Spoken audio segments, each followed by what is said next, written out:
Ô, Carol, vamos falar da COP27, mas antes vamos linkar aqui que somos 8 bilhões de pessoas no mundo agora.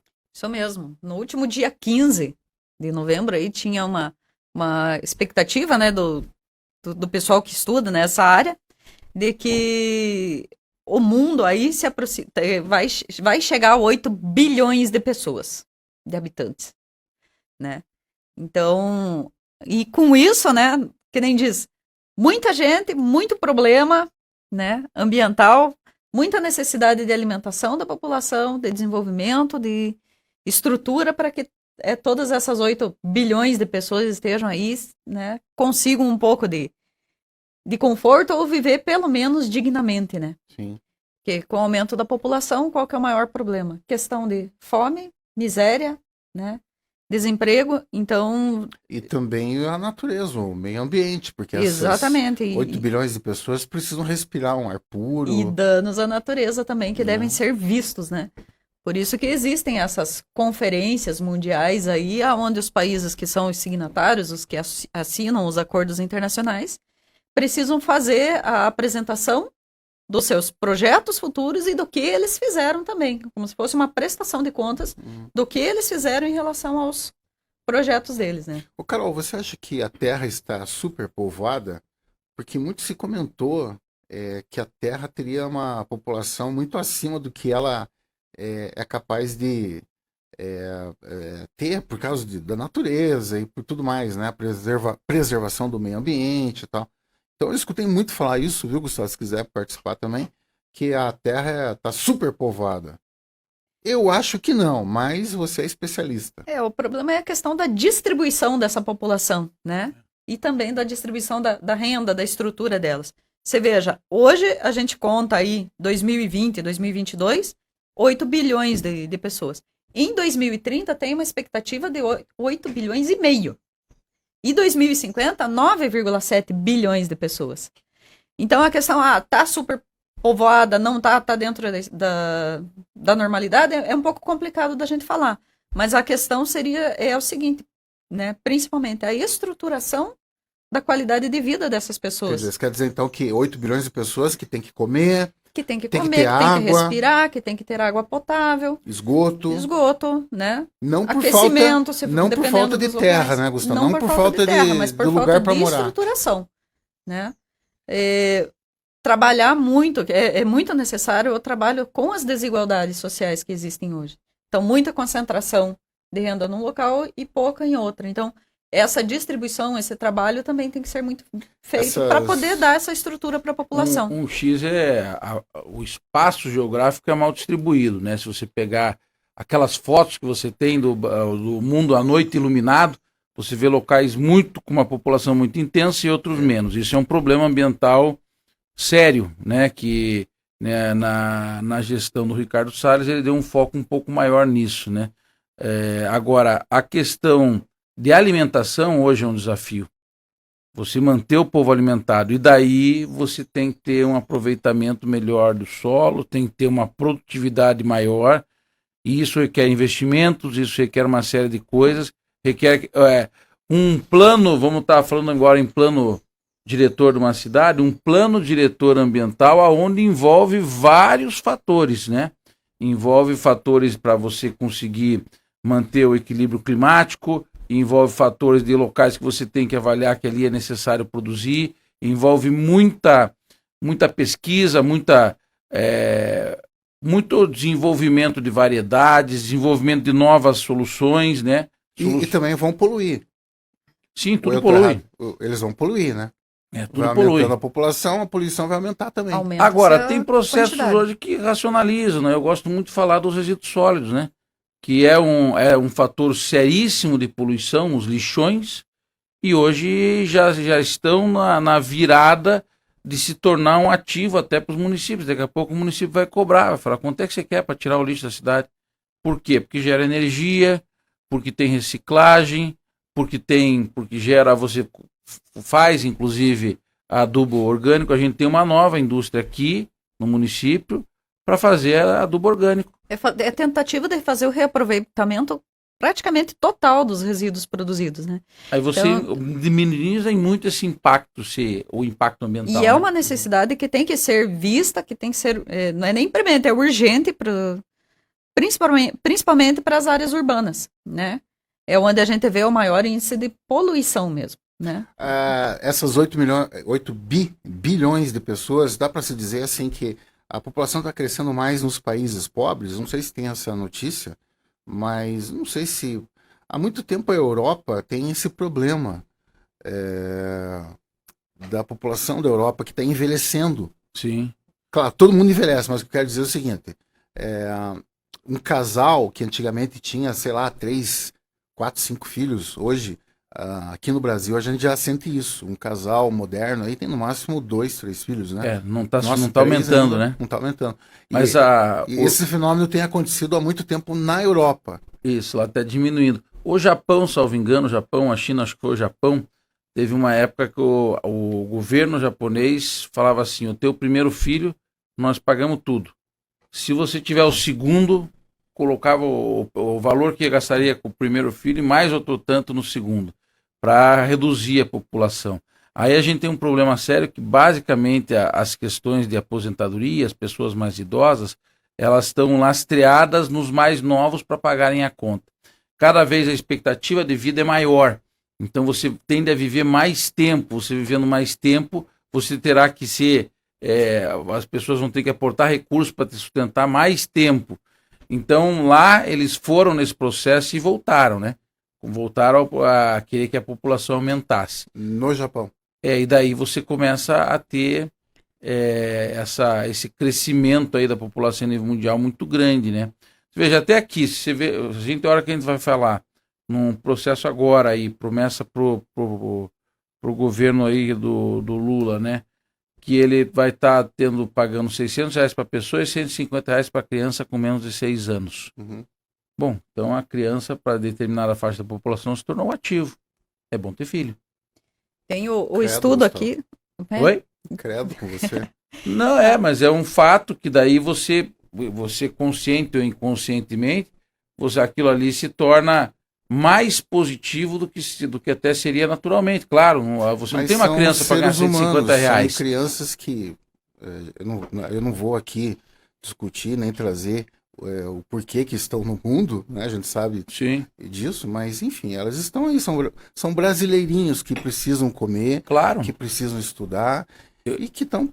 Eu digo com que dificuldade, que ações fome. como essa, ao contrário do que o Japão fez, que você poderia ter 2, 3, 4 filhos e teria que custear isso, você tem em alguns países, um exemplo que eu estou dando é o que vai acontecer aqui a partir de janeiro, né? Você tem um processo que você fomenta, não é que os brasileirinhos tenham mais ou menos direitos ou deveres que os outros, têm direitos iguais, mas isso faz com que o modelo mundial, inclusive para as aposentadorias das pessoas, é baseada na mão de obra mais jovem que paga do mais velho, e esse aí é uma bola que não só vai ampliar, né?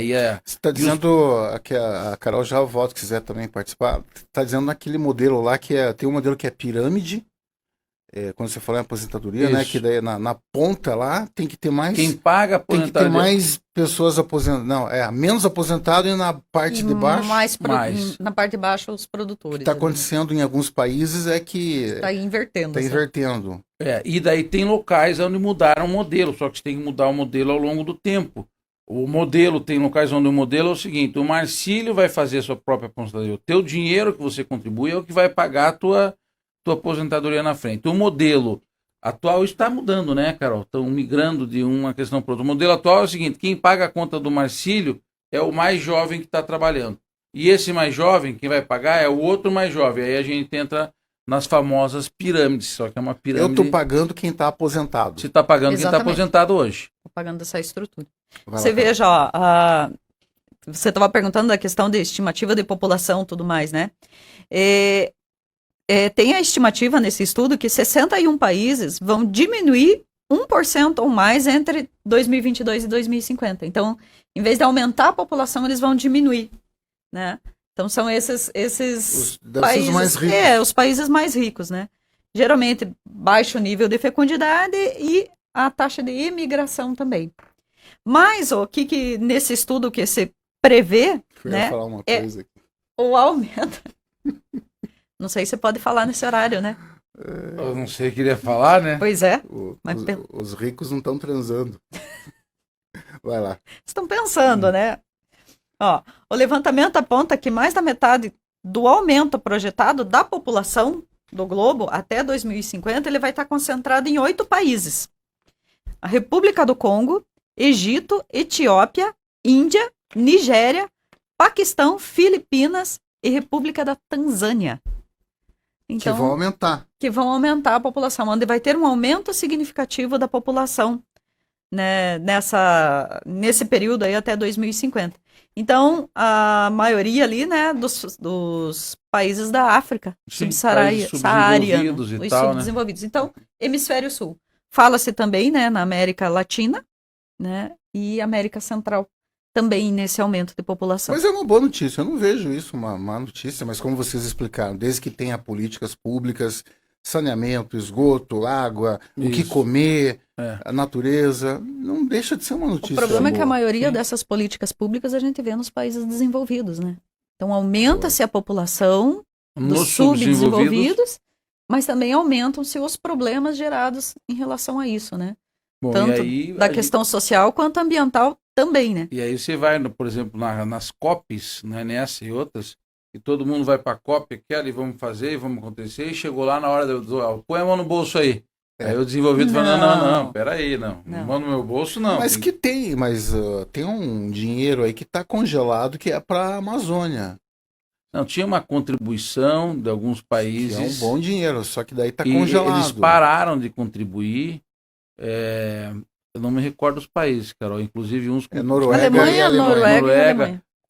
inclusive alguns com sérios problemas ambientais. Hoje, inclusive mais, inclusive com esse problema da Rússia e tal. E que qual era o questionamento? O questionamento é o seguinte: eu não vou me interferir no estúdio, não, mas é que se eu colocar meu dinheiro aqui, eu que escolho onde é que fica a câmera, eu que escolho a música que toca, e daí o Brasil não aceitou a ingerência dos outros países na soberania brasileira. Está linkado o próximo tema aí da Carol para encerrar, que é a COP27. Isso. E você está falando de uma coisa que o presidente ontem explicou, o presidente eleito, que independente do que a Amazônia, vão dar dinheiro para a Amazônia, existe uma palavra chamada que é a soberania do Estado brasileiro. E ele garantiu ontem que, resumindo, né, ele não falou com essas palavras aqui, vocês podem contribuir bastante, mas a soberania da Amazônia é nossa. Você relativiza ela, né? Realmente. Eu começo a falar assim, bom, tudo bem, eu faço um negócio aqui, mas ó, se me dá, eu posso meter o pitaco um pouquinho aqui no estúdio, vai comendo pelas bordas, enfim, né? Mas tudo bem, vai lá, Carol. Isso vai acontecer, Carol? Não, a questão da soberania é só se tiver uma mudança de Constituição, né? Então, o país soberano dentro de todo o limite dele. Então, geralmente, tem-se os olhos para a Amazônia, mas em qualquer outro local, Mata Atlântica, Cerrado, mesmo que os outros venham fazer investimentos fora, eles têm que saber que eles estão investindo, que eles estão auxiliando para fazer a compensação do dano ambiental que eles causam no país deles, seria, em tese, isso, né? Só que eles estão dizendo assim, olha, eu estou te ajudando para você manter a floresta em pé. Mas eles não podem chegar e dizer como eles têm que fazer isso. Por quê? Por causa dessa questão de soberania. O Brasil também não vai poder chegar lá na Guiana, no Peru e outros países e dizer, olha, eu estou ajudando vocês, mas eu quero que vocês façam dessa forma. Não, a teoria é essa. A prática, se for em alguns locais da Amazônia, o brasileiro não entra e o americano entra. O americano, o francês, né, principalmente algumas questões indígenas. Então, na realidade é o seguinte, né? É verdadeiro, né, as falas, mas tem que ver como isso acontece na prática, na hora do vamos ver. E uma questão interessante que é o seguinte, a COP, ele chama de Conferência das Partes, Isso. né? Conference of Parties, né, em inglês. Então, ele é um órgão das Nações Unidas que trabalha em cima de estudos e de questões voltadas à mudança climática, né? Desde 92. Então, nós temos aí as 27 edições da COP, acontecendo cada vez em um ano dos países que são signatários. O foco principal é a mudança climática. Fala-se muito no Brasil, na Amazônia, por quê? Porque é a maior floresta que a gente possui dentro Tropical. de um território. Só que quando a gente fala em mudança climática, a gente não pode ter o foco voltado apenas para a parte de manutenção de florestas. Então, o Brasil, ele não é só a Amazônia. Não estou desfazendo, não estou falando nada, mas Sim. estou colocando isso aí. Mas você tá certo. O Brasil, quando a gente vai falar na parte de mudança climática, você vai ter que também olhar a parte de estruturação das cidades, isso que a gente falou de diminuição de desigualdades, saneamento básico, que é uma das coisas principais que você pega dentro das aglomerações urbanas. Então, são marcos, são estudos e previsão também, né, do que você vai ter isso para frente. Então, você chegar e dizer que a questão de mudança climática é apenas a Amazônia, por exemplo, dentro da soberania do Brasil, é você restringir demais esse assunto. Sim, tá Então, o objetivo principal da COP é isso. Você vê o que você já fez, A nossa e Mata quais... Atlântica quase que não existe mais. Pois é, infelizmente, se não tivesse uma lei um pouco mais rígida, praticamente já não iria Que é existir. veja bem, a Carol falou agora há pouco, a questão dos países subdesenvolvidos, com uma projeção de crescimento maior que os outros, né? E aí os problemas que vêm, que não são exclusivamente a questão florestal, né?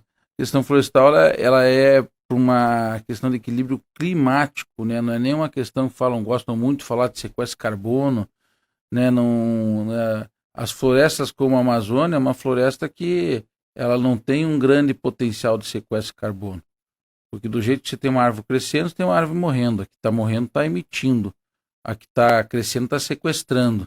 Né? E você daí fixa o carbono a hora que você faz alguma atividade. Quando você corta uma árvore e faz um móvel dela, você fixou o carbono. Então você está dizendo que o presidente eleito ontem errou. Olha lá.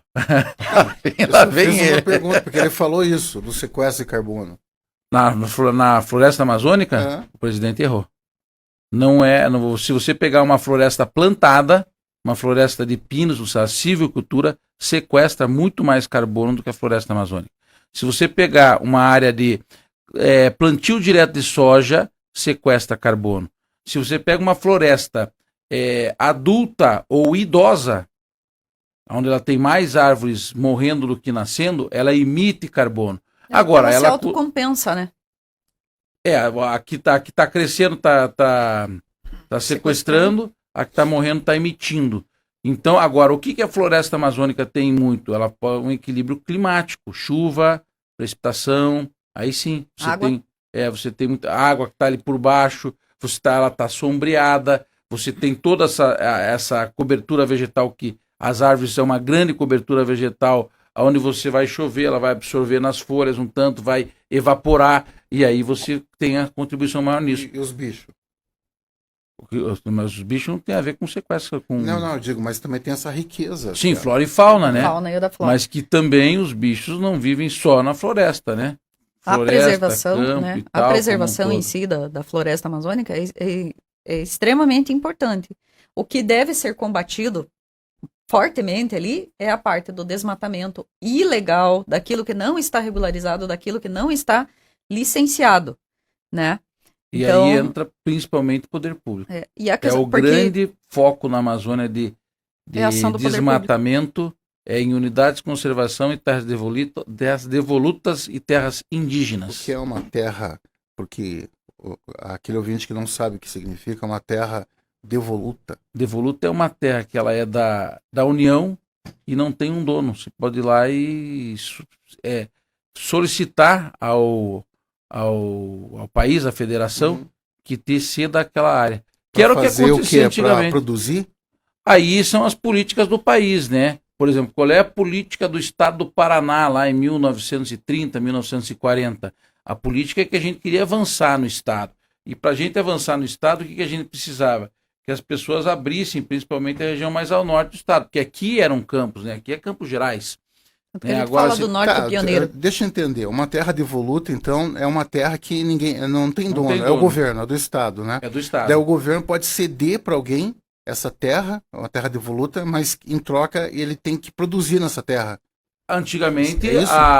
Isso. a É exigência uma Sim. era essa. concessão, como se fosse uma concessão. Não tem dono. A terra será sua desde que Desde você que? faça tal coisa. Desde que você produza ou desde que você preserve. Então, pode deixa ser eu- para preservar também. Você Deixa pode eu perguntar ceder uma coisa terra para pra você. preservar. E se o MST, por exemplo, quiser entrar numa terra dessa, já que ela não tem dono? Bom, aí o INCRA deveria estar trabalhando desse modo, né? Pensando, porque o que acontecia? O MST de antigamente eram as companhias de desenvolvimento.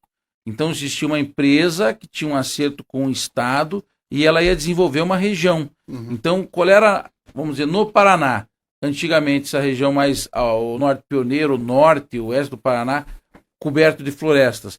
Então, decidia, mas você tinha 1, 2, 3, 5, 10 anos para você derrubar aquele mato lá e começar a produzir. E se você não fizesse, volta para o Estado. Então, o que o Estado pode, né? Em áreas que são devolutas, ela pode ceder, mas pode ser para produzir, pode ser para preservar, pode ser para fazer uma cidade, pode ser para os fins que o Estado achar que são convenientes e de interesse do planejamento do país. É isso daí. São 8h04. O que mais aí, Carol? Então, vamos fechar aqui Vamos lá. na parte da COP, que a gente tinha comentado na parte da conferência.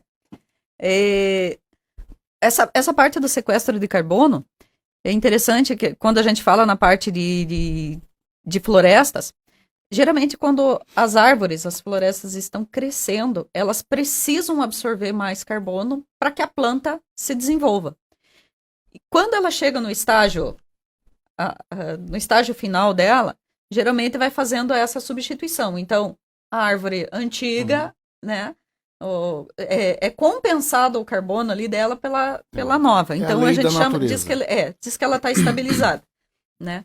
Então na parte da Amazônia seria mais essa questão de manutenção do clima, da parte de água, né? Então na Amazônia a gente fala muito dos rios voadores. Então é a questão da própria do clima ali, da movimentação da água, né? Os rios voadores são a evaporação da água que vai fazer essa parte do clima. Muito se falou, você já deve ter ouvido, né, que a Amazônia é o pulmão do mundo. É o pulmão do mundo. É isso mesmo? Na verdade, o pulmão. Não, fala-se ali porque é uma floresta que você está em pé, mas o pulmão do mundo mesmo está nos oceanos, porque Isso. são as algas que mais produzem o oxigênio para a gente, sabe? Então, o pulmão geralmente são. Geralmente não, o pulmão são os oceanos, né? Que também devem ser preservados, porque hoje em dia ele está sendo judiado, né? Além da faixa litorânea dos países, é terra de ninguém. É água de ninguém, né? Água de ninguém. Tem então, aqui precisa ter muito desse cuidado na preservação dos oceanos. Questão de pesca irregular, de pesca predatória, de extinção de lixo, de extinção de corais, né? Da própria fauna e flora Carol, minha marinha. Querida, mas só que tem uma turma aí que todos esses assuntos, quando a gente pergunta, discute, debate, tem uma turma que fala, você é melancia. Você é vermelho. E daí? Mas pode ser debater e ser melancia, não tem problema. Tá, Eu acho que não- mas são assuntos pertinentes. É importante realmente, com o teu conhecimento, para a natureza, para o planeta, para o meu neto, para o meu bisneto, para os seus bisnetos, do Gustavo, enfim.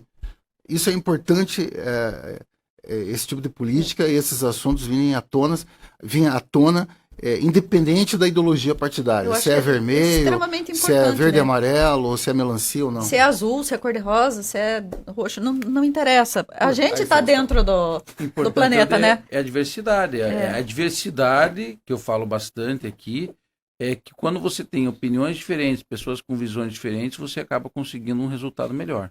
Esse é o objetivo. Se a cor é melancia, é vermelha, cor-de-rosa, é verde, é branco. Mas uma parte dos verde e amarelo, eles querem, estão nem aí, vamos aproveitar o mundo. Não, verde e amarelo é todo brasileiro. Não, você sabe o que eu tô falando. Os verde e amarelo, vamos aproveitar o mundo aí, gente, que amanhã é outro dia. A Terra, ela vai se reciclar, né? A gente pode acabar com a Terra aqui, mas vai passar bilhões de anos, ela não vai é isso, não. Até você que está extinguindo agora, você está colocando uma faixa da pessoa que quer uma coisa e outras querem outra. Você não pode generalizar. Né? Eu me enquadro nesse teu verde e amarelo e faço bastante na área ambiental, obrigado. eu Eu não falo, disse todos, falo, eu disse uma grande parte, né? ontem o problema maioria. foi isso, foi o todo e não. Você falou, então um grande Eu acho que o problema principal não é a questão, a gente não pode generalizar. Tem que procurar fazer sempre o que é certo, né? O que está dentro da legislação. Então, Vocês às lembram vezes, daquele ministro do criam-se... Bolsonaro que falou, vamos aproveitar a Covid aí, a pandemia, vamos passar a boiada? Pois é, eu acho que você tem que ver a questão da generalização de tudo isso, tá? Porque fala-se, vamos passar boiada, mas qual foi o contexto? Né? Tem-se apenas toda, né? uma fala. Porque você veja, teve-se aí uma das questões que são mais importantes, que foi a implementação do marco regulatório do saneamento básico no Brasil. Então, eram anos que estava isso parado, né? O que vai dar de diferença? Não vai ter, você não vai conseguir enxergar muito isso. Por quê? Porque não está na visão da gente dentro da cidade. Saneamento básico, a gente vai trabalhar com água, tratamento de esgoto, destinação de resíduos e a parte falta a palavra agora, a parte de enchentes, né? A questão de drenagem urbana. Então, geralmente, a parte de água, de esgoto, de drenagem urbana vai estar embaixo da cidade, pelas galerias, não se aparece. A parte de tratamento de resíduos, ainda existe muito um conceito de que o resíduo saiu da minha frente, pode ir para o lixão, pode ir para qualquer lugar, mas hoje em dia não pode. Então, quando você coloca uma legislação dessa que fala-se no marco regulatório de saneamento básico, é extremamente importante, porque todos os municípios vão ter que se adequar. Então, eles têm um prazo para fazer essa adequação. Lógico que vai se empurrando com a barriga, Entendi. né? Mas existe esse prazo. Então, em tese, lixão vai ter que extinguir. Nunca mais vai poder ter lançamento a céu aberto. Quem está fazendo isso, está errado. Tem que mandar para aterro regular, né?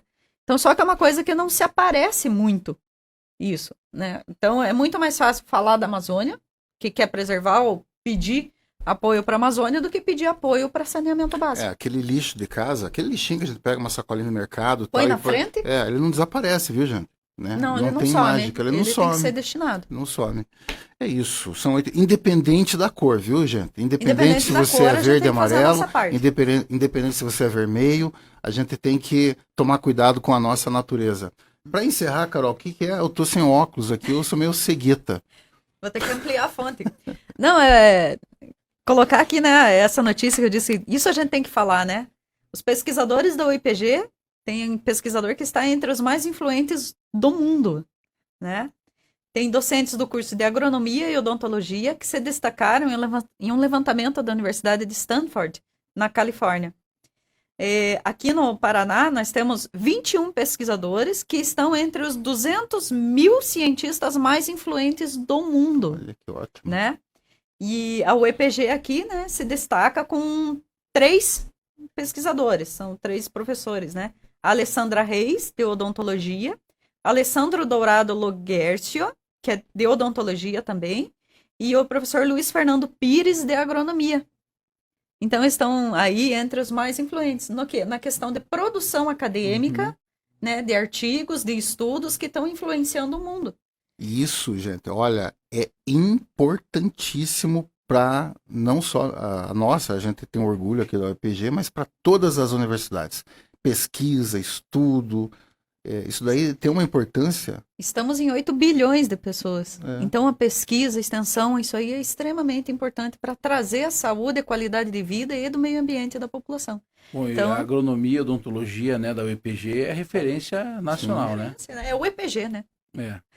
Exatamente. Então, parabéns a todos os professores, parabéns a todos os aí, pesquisadores. a nossa UEPG. Antes do intervalo, mensagem. Bom dia, Gustavo Ribas Neto. É o Jorge, do Jardim Florença. E aí, Jorge? Como eu gostaria de ter uma prefeita, a Elisângela Carambeí, fosse prefeita de Ponta Grossa. No feriado eu fui de bike para Carambeí pela Estrada Velha. E para minha surpresa, ela está pavimentada o trecho até a Vila Caçandoca. É assim que se fala? Caçandoca. Na verdade, a estrada ali de Carambeí até o Alagado, até a Ponte Preta, eles têm mais de 13 quilômetros pavimentados por lá, né? E uma estrada muito bem, uma manutenção muito bem feita. Aqui a gente tem uma licitação que foi suspensa, até cabe a gente verificar quando que ela vai ser retomada, que teria feito a pavimentação de pedras poliédricas até a ponte do São Jorge, são 6,5 km, né? E a secretaria essa semana passada já estavam lá fazendo trabalhos na estrada do alagado. Agora realmente é o que eu falo, a gente precisa sair um pouco disso, né? Aí você tem clima chuvoso, a estrada fica ruim, essa estrada do alagado, por exemplo, eles fazem passa um patrulha na estrada, se der uma semana lá, você se vai pulando para tudo que é lado. Por quê? Porque ela não deveria ser mais uma estrada de terra, né? Ela deveria ser no mínimo de pedra poliédrica, para não dizer que deveria ser asfaltado. Então, aí vai projetos. Essa estrada de Carambeí, até ali vai para o Catanduva, aquela região, e vai a Ponte Preta, né? Teve ali recursos que eu me recordo, o último recurso foi colocado lá, foi pelo deputado Plauto Miró, né, para fazer mais, se eu não me engano, 5 ou 6 quilômetros de asfalto. Então a gente precisa também, além é um conjunto, né? É a prefeita, é o deputado federal, é o deputado estadual, é o senador, é os ministros, enfim, né? É o conjunto, isso tem que ser trabalhado.